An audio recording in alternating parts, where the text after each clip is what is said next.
What if I told you that long reverse dieting after contest prep is a scam that coaches use to make easy money and prey off of the weakened psychological state of their clients post-contest?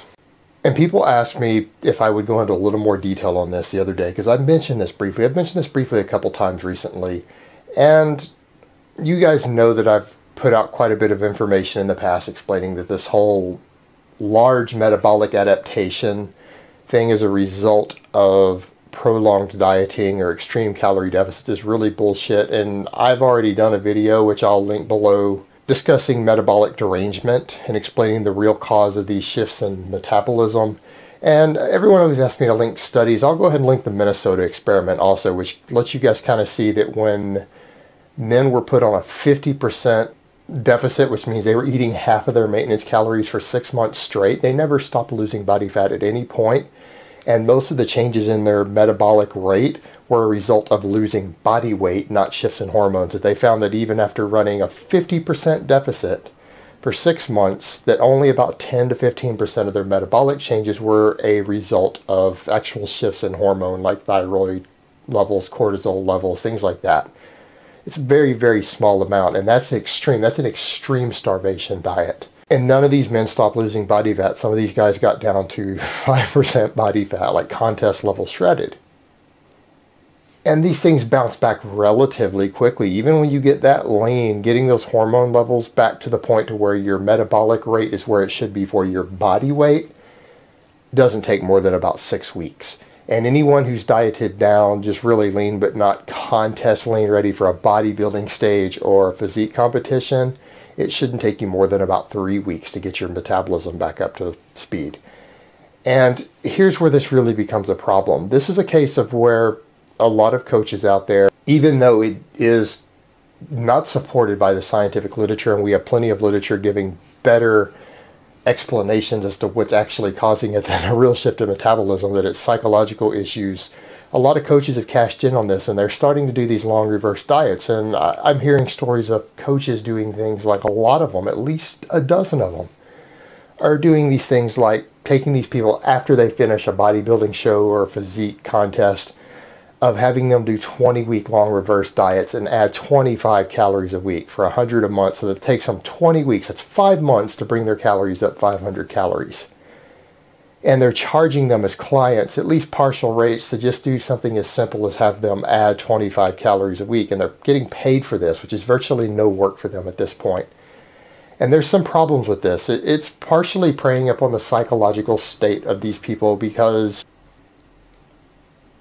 a lot of people don't seem to be aware that when you finish a diet like that, you regain water weight really easy. A lot of the weight that you lose is water, and it's possible within a week to put on 10 pounds of water weight very easily if you were to return to maintenance calories.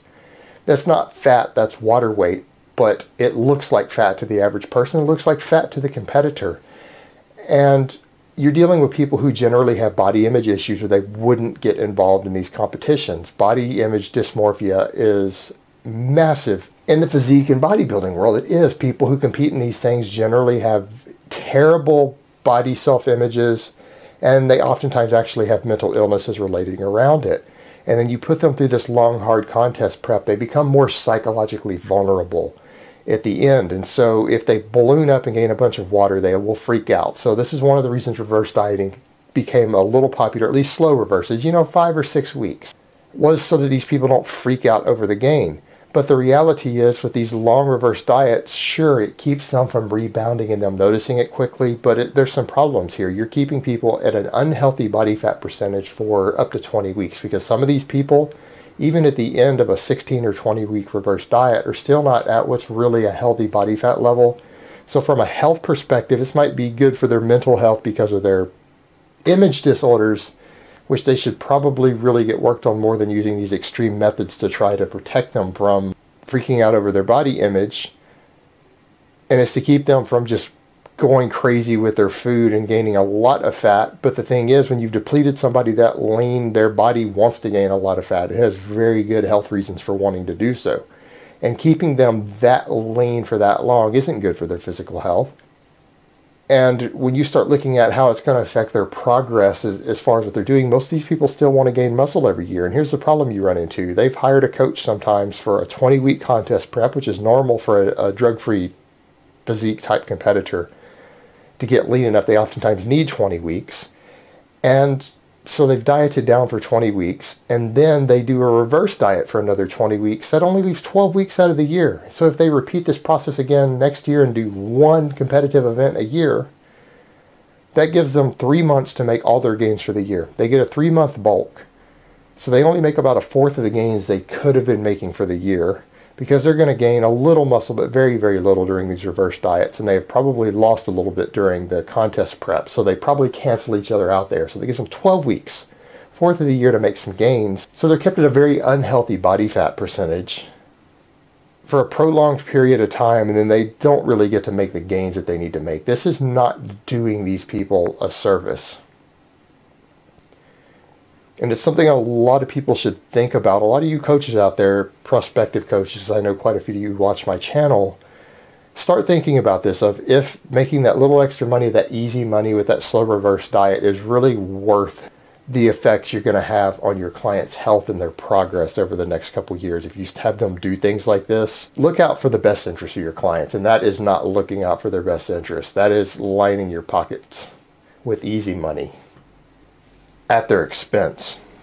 And for all of you considering these reverse diets, keep in mind, if you didn't cut ultra lean and you didn't use a bunch of T3 or something that is truly going to suppress your thyroid function, then you shouldn't need more than about 3 weeks after a cut to transition back to maintenance calories. And should you expect your maintenance calories to be lower? Yes, and it's not because your metabolism has slowed due to hormonal reasons. It's because you've lost 20 or 30 pounds of body weight.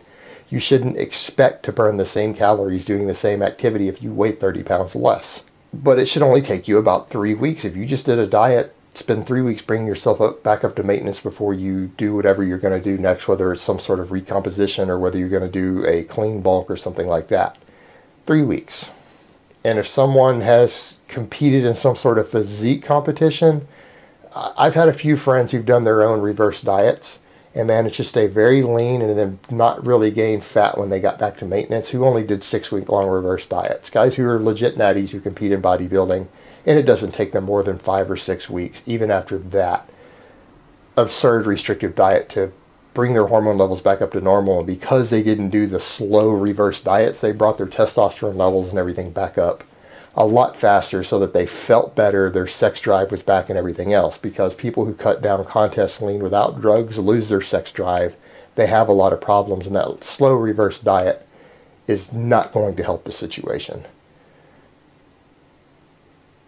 So there you have it, guys. There's my more in-depth explanation of it. And again, I'm going to catch flack for this, and people are going to say, oh, you're not a bodybuilder, you're not a contest prep coach, you need to shut the fuck up. And I can tell you, all those people who are saying that, who are going to make those comments, are probably the type of people who are trying to scam people and make some easy money doing these slow reverse diets for their clients, which they know is bullshit. Or it's people who have been the victims of this and don't want to admit that they got conned. All right, guys, that's really all I have to say on that today. I hope it has been informative, and I will talk to you guys next time. But let me give you guys a bicep shot before I go. Mount Bicephius.